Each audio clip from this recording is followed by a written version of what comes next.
As you know, for 7 years now, we've had Talk with Our Kids About Money Day, which has been the third Wednesday in April historically nationally. But what's happened is it's evolved where there's so much going on now and activities are happening all month. It's really becoming across the country different activities all month long. So we have money days at schools where people from the community are coming in and setting up sessions in classrooms and schools. We have money fairs going on. We have BC declaring a Talk with Our Kids About Money Day. We have actually all kinds of activities in all sorts of creative ways in which people are starting to get engaged in discussion with their kids.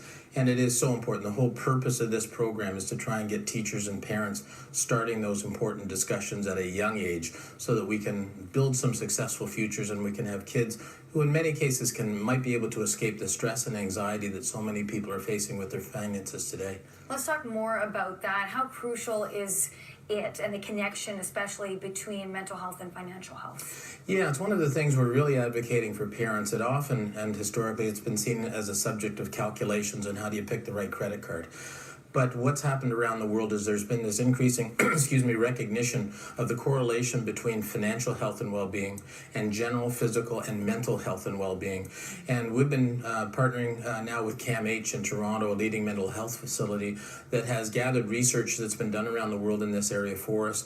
And it's remarkable how the research is showing that getting into financial ill health is manifesting itself in mental issues arising from stress, anxiety, feeling out of control. And so many, I'm sure, of your viewers know people in these kinds of situations. And the choice we have now is, do we want to make it different for our kids? And by starting to educate our kids at a young age and develop those behaviors at a young age so they start to stay in control, make their own decisions in a world that is full of people trying to influence our financial decisions in very sophisticated and knowledgeable ways. There's so many people trying to get us to buy this, borrow that, and whatever. And if we aren't preparing our kids to be able to handle that, stay in control, set their own limits when people are trying to extend them beyond what they're comfortable with. If we can do that, then we can help change the future for these kids and make it a happier and less stress and anxiety-filled life that so many people are experiencing. Such a good point. What are some of the resources that parents, teachers can use in order to create that opportunity for their kids? We actually, with great support from Scotiabank, our partner, have free resources on our website called talkwithourkidsaboutmoney.com.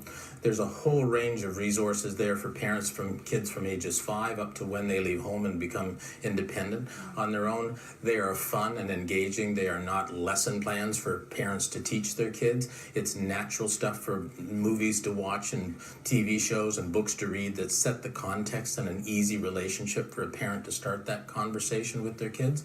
And then there are lesson plans, full lesson plans for teachers in all subject areas to be able to easily teach a class with the topic of money for discussion on Talk with Our Kids About Money Day. And that can be any day. I mean, here we're having a celebration at the legislature with the minister and schools schools that's run a money fair, and we're going to be showing off the work of the kids at the legislature on the 25th.